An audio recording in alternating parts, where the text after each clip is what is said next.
Hello friends, welcome to Days in Life. Friends, May 2020 data has come. So today we will be talking about what May 2020 data speak for pharma industry or what is the message from this data. So today we will talk about 5 different key points which is can say a takeaway from this May 2020 data. But before saying that, let me just give you briefly data of the May 2020. See, Indian pharma industry has degrown by 8.9% in the month of May 2020 as compared to projected degrowth, which was 7%. This projected degrowth was done almost fortnight back or somewhere around 20th of May, looking at data by that time. So that time it was coming, it will be degrowing by 7%, but actually it has degrown by 8.9%, more than estimate. Or this degrowth is again, when we look at say April month degrowth, it was 11.9%. April 2020.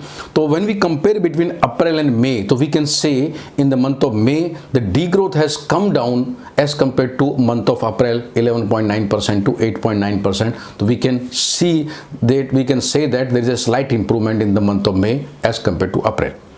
Anyway, now we'll come to those 5 points which is major takeaway from this data.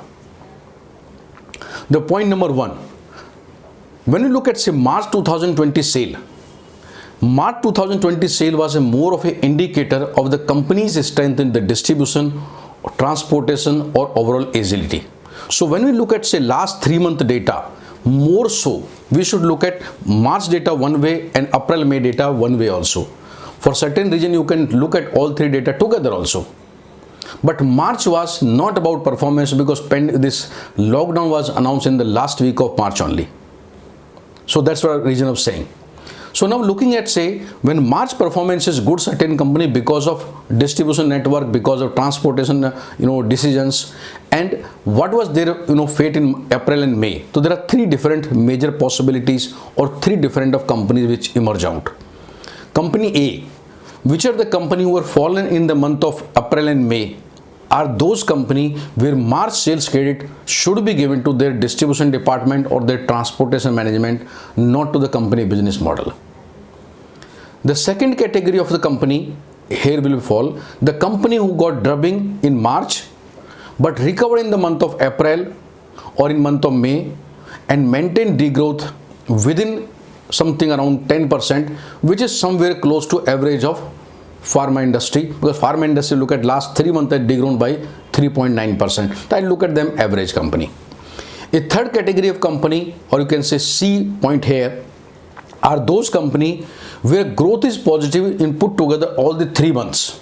March, April, May, all the 3 months put together, they have grown positively or almost something around 0, which means these company are on the solid footing and has got very stable business model.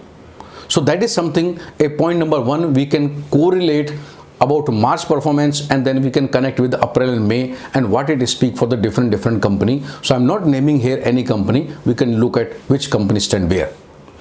So point number 2, the May month sale, this further confirm the certain April observation or certain April trends. And these April trend or certain April observation was, I'll talk about mainly about 4. Because certain thing I spoke about in April analysis also.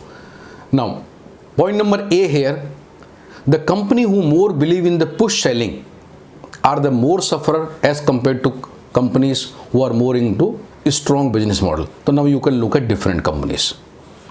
Point number 2 here, you can say point number B, the companies who are the smaller size or mid-size, they are more suffer as compared to bigger company. Here my bigger company definition is company who are in the top 50 rank and the mid-size sub companies which are 51 to 100 and smaller company 101 plus. So the smaller or mid-size are more suffer as compared to bigger companies. Here point number C or say observation number C, which has again got confirmation. Normal there was observation of the people that companies in the chronic segment, they have done better than the acute. But when you look at within chronic, there are 2 different categories. The company in the chronic who are more based on the CRM are the more and more sufferer in this time. and their heavy degrowth, and companies who are based on certain relationship marketing principle are succeeding, or you can say some are the positive side of the company. They are the really company, they are pulling up the chronic segment. So now you look at different chronic company who are more CRM oriented company, their suffering is more, and that's just something they need to do something about their business model. And here point number 4, which was again observation from the April, again getting confirmation in the month of May. Again, there are certain company who has very strong field orientation or very strong working culture. Good, can say, we talk about in pharma industry, some good leg working people.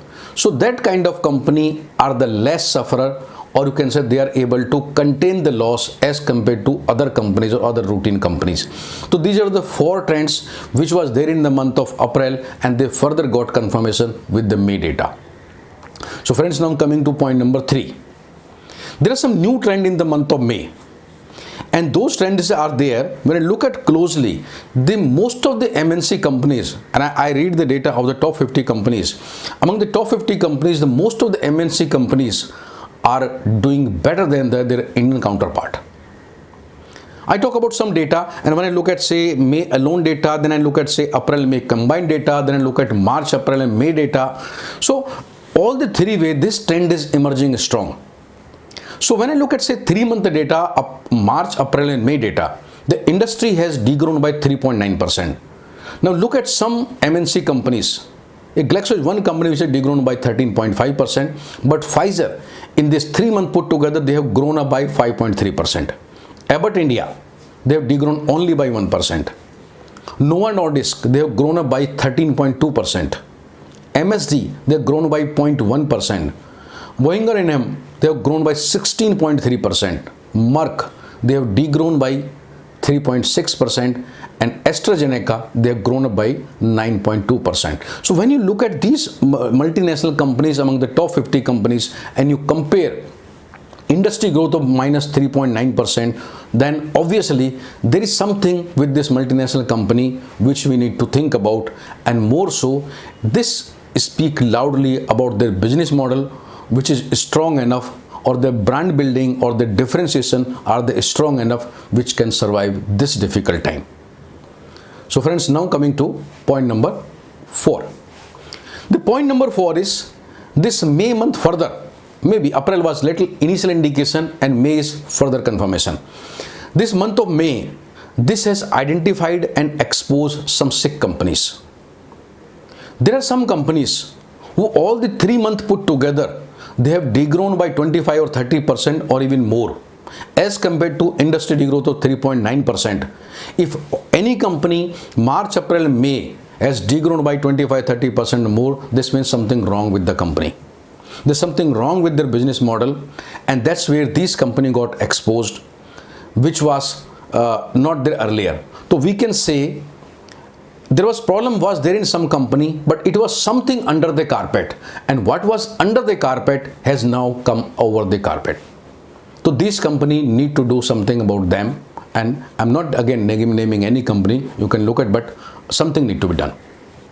And friends, last observation, or can say last this May data I speak about is segment wise business. There are certain segment which has been suffer right from beginning, also can say right from March, which is Opthal, which is degrown by 21.4% in the month of May, Derma degrown by 10.6%, pain analgesic degrown by 17.2%, anti-infective 20.8 degrown, gynec degrown by 17.2%. So it's not surprise anything here, but the surprise or something to observation is that some segment which was doing well in the month of March or April, their growth has start reducing, because it was initially either some panic buying was there or some stock pushing was there, but liquidation was not in that line. And these segments include CNS segment, which in the month of May has degrown by 0.8%. Respiratory segment, which has degrown by 5.9%. Anti-diabetic, which was flying very high, has grown only by 1.1%, and cardiac, which could manage growth of 3.9%. So it is because of non-liquidations issue, this growth has come down. So anything you are able to push a stock in the market, if liquidation is not there, again your growth will come down in the coming months. And that is, friends, which is happening, something not exactly say pharma, we talk about product about sanitizer. Sanitizers, which was booming sale in the month of March.